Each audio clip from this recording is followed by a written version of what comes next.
Boa noite, meus irmãos. A palavra que Deus tem hoje para o meu e para o seu coração está no livro do profeta Isaías, capítulo 55, versículos de 12 a 13, que diz assim: Sim, partireis com júbilos e sereis reconduzidos em paz. Montanhas e colinas vos aclamarão, e todas as árvores do campo vos aplaudirão. Em lugar do espinheiro crescerá o cipreste, em lugar da urtiga crescerá a murta. Isso será para o renome do Senhor, um título para sempre imperecível. Palavra do Senhor. Meus irmãos, essa palavra é uma palavra de consolo, de conforto de Deus para os exilados na Babilônia, né? Jerusalém, ela tinha sido invadida pelo rei da Babilônia, Nabucodonosor, e esse povo foi levado às levas para lá, né? Ficaram cativos por quase 70 anos.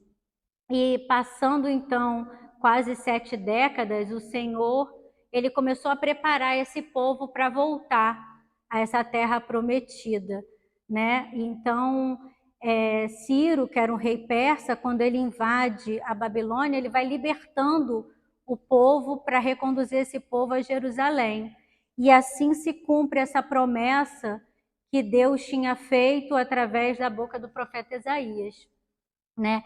Essa palavra, meus irmãos, é uma palavra de promessa, é uma palavra de milagres, é uma palavra que vem hoje nos mostrar que tudo aquilo que Deus faz, Ele cumpre, né?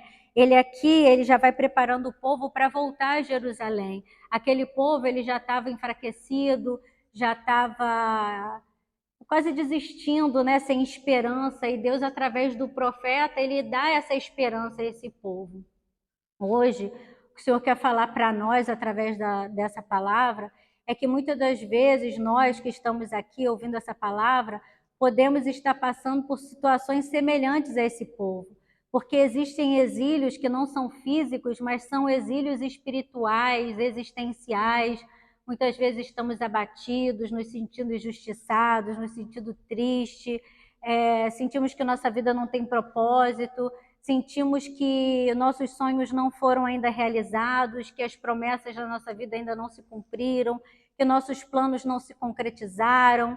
Às vezes nos sentimos deprimidos, nos sentimos ansiosos, nos sentimos estressados. Se algum de nós já passamos por isso ou estamos passando, nós nos assemelhamos à situação que esse povo se encontrava naquela época. E Deus, eu digo que Deus é tão misericordioso que esse aqui são os 2 versículos finais desse capítulo 55. Mas Deus, ele é pedagógico, ele sempre vem nos dar a receita do bolo de como a gente chegar a essa terra prometida, né? Então Deus, ele vem instruindo o povo, como ele quer fazer hoje comigo e com você. Porque Deus, no seu versículo 1, ele fala assim: todos vós que estáis sedentos, vinde à nascente das águas. Vinde comer, vós que não tendes alimento. Vinde comprar trigo sem dinheiro, vinho e leite sem pagar. No versículo 3 ele fala: prestai-me atenção e vinde a mim. Escutai e vossa alma viverá. Quero concluir convosco uma aliança, uma eterna aliança. No 6, buscai o Senhor, já que ele se deixa encontrar. Invocai-o, já que ele está perto. Deus, ele hoje faz um convite de ser o centro das nossas vidas, o Senhor das nossas vidas. Essa palavra se cumpriu naquele povo, mas antes Deus queria o quê? Que ele fosse o Senhor da vida daquele povo. Nada falta a eles. Todos nós que somos sedentos, voltemos a ele, né? Fazemos esse encontro. Deus hoje nos convida a ter intimidade com ele, a ter esse encontro pessoal com ele. Ele é o Deus que nos provê, ele é o Deus que cuida de nós, ele é o Deus que nos sustenta, assim como ele fala aqui no versículo 1. E ele tem uma aliança eterna conosco. A aliança de Deus nunca é quebrada, é nós que quebramos a aliança com Deus, né? Mas Deus está sempre reconduzindo esse povo, chamando o povo para que coloque ele como centro da vida. E Deus hoje fala isso também para mim, para você. E você pode falar assim: Andréia, mas eu já vou à missa, eu já cumpro os meus preceitos, eu já participo de tudo, eu tenho mais anos de caminhada do que você de vida. Mas, meus irmãos, muitas das vezes, tempo de igreja não significa intimidade com Deus. E se Deus fala isso hoje para mim e para você, é porque nós precisamos entender isso. Que a intimidade com Deus vai além de cumprir os nossos preceitos, de ir à missa, de participar dos sacramentos. Isso é a nossa obrigação, nós temos que fazer, é ótimo. Mas essa intimidade com Ele é o que Ele vem nos chamar hoje, para que nós o coloquemos, e assim como Ele chamou o povo para ser íntimo dEle, porque através dessa intimidade, esse convite que Ele nos chama hoje a ter esse encontro pessoal, essa intimidade com Ele, é que através dessa intimidade, através desse encontro pessoal com Cristo, é que nós vamos nos transformando, que é outro convite que Ele nos faz, a nossa transformação interna.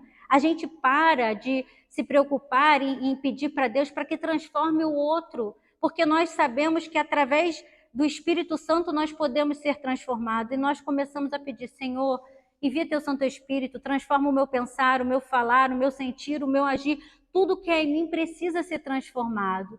Quando a gente pede essa transformação, quando a gente é íntimo do Senhor, essa transformação começa a vir de nós, e nosso interior transformado, todo o exterior é transformado também. Tudo aquilo que a gente precisa ser transformado em nós. Então, quando um irmão às vezes pode nos ferir, nós temos misericórdia dele, porque cada um tem o seu tempo e o seu preparo, cada um tem uma intimidade com Deus, cada um tem uma maturidade espiritual diferente do outro, independente da idade. Então, nós paramos de pedir para que o outro mude, nós começamos a modificar. E quando nós começamos a modificar como cristão, toda a nossa realidade, a nossa volta se modifica, né? A gente já começa a ver o irmão como aquele que erra como nós. Aqui no versículo 7, ele fala assim: renuncie o malvado a seu comportamento e o pecador a seus projetos. Volte ao Senhor, que dele terá piedade, e a nosso Deus, que perdoa generosamente. Nós sabemos que na nossa caminhada nós caímos, mas Deus é tão misericordioso que Ele é aquele que está sempre ali querendo nos sustentar, nos levantar. E na nossa igreja nós somos agraciados pelo sacramento da reconciliação. Todas as vezes que caímos, nós podemos ter um sacerdote, ir lá pedir perdão e Ele nos perdoa, porque Deus deu esse poder para Ele. Nós podemos ter isso e voltamos à comunhão com Cristo, voltamos à Eucaristia, né? Então, quando a gente se volta ao Senhor, quando a gente tem essa intimidade, acontece uma metanoia, acontece uma transformação. A gente pode cair, a gente pode estar longe do caminho, mas o Senhor sempre nos pede para voltar, e a gente tem esse sacramento maravilhoso, a gente se reconecta com o nosso Deus, e a gente entende que o nosso próximo vai nos, em alguma maneira, vai nos decepcionar.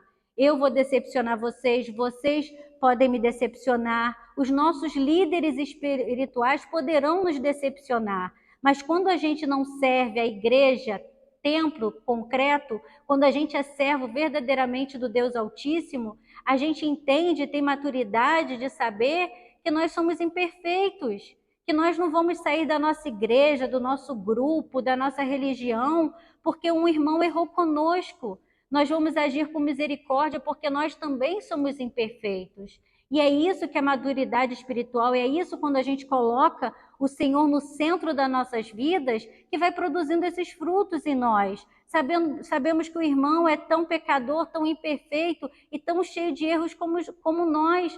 Não, é independente do patamar que ele ocupa na igreja, é independente daquilo que ele faz, ele é um ser humano assim como nós. Então nós começamos também a ser misericordiosos, né?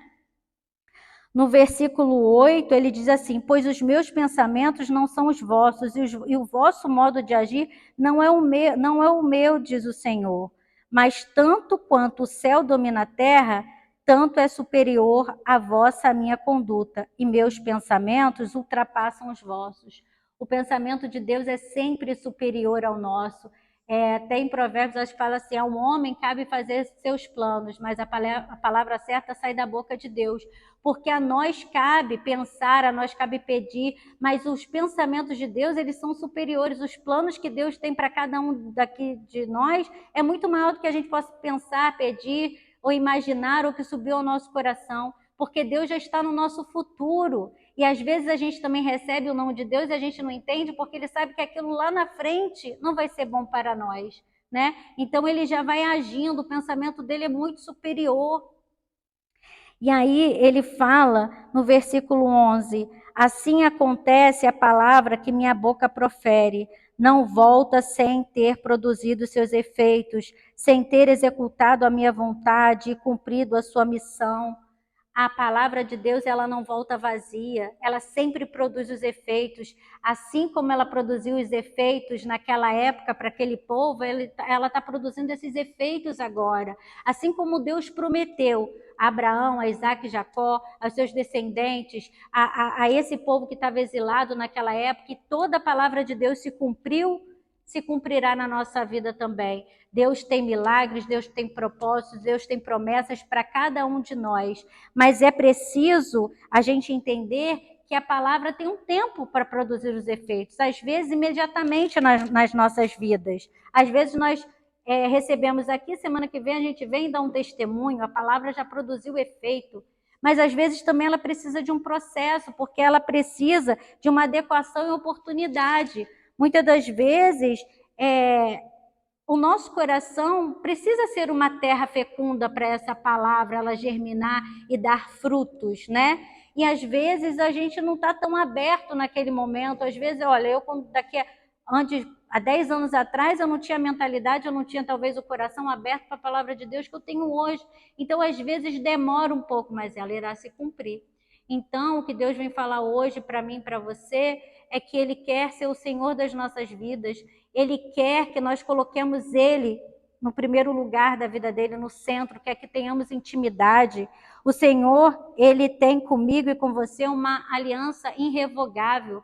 Tudo aquilo que Ele falou e vai falar, Ele vai se cumprir, porque Deus, Ele cumpre todas as palavras dEle. Não há nada que não tenha sido feito ainda por Deus. Deus já preparou todos os milagres, todos os propósitos, todas as promessas dele já está preparada. É nós que não estamos preparados ainda. E Deus, sabendo que não estamos preparados, ele nos entrega na hora que já estamos preparados, para que a gente possa tomar posse e aproveitar das promessas que ele já preparou para cada um de nós. Meus irmãos, a caneta que Deus escreve a nossa história, a borracha do inferno não pode apagar. Os planos e projetos que Ele tem para cada um de nós, todos eles irão se cumprir no tempo determinado por Ele, no tempo, na hora determinado por Ele. A gente tem que sair daqui cientes que Deus tem que ser o centro da nossa vida, que Ele quer ter um relacionamento pessoal conosco, que Ele é o Deus que cuida de nós, que Ele é um Deus provedor, que Ele é um Deus que quando a gente se entrega a Ele, Ele faz essa transformação interior, e é um Deus que a aliança dele não se revoga, a palavra dele não volta vazia, a palavra dele cumpre seus efeitos, ele não é homem para que minta, nem filho do homem para que se arrependa.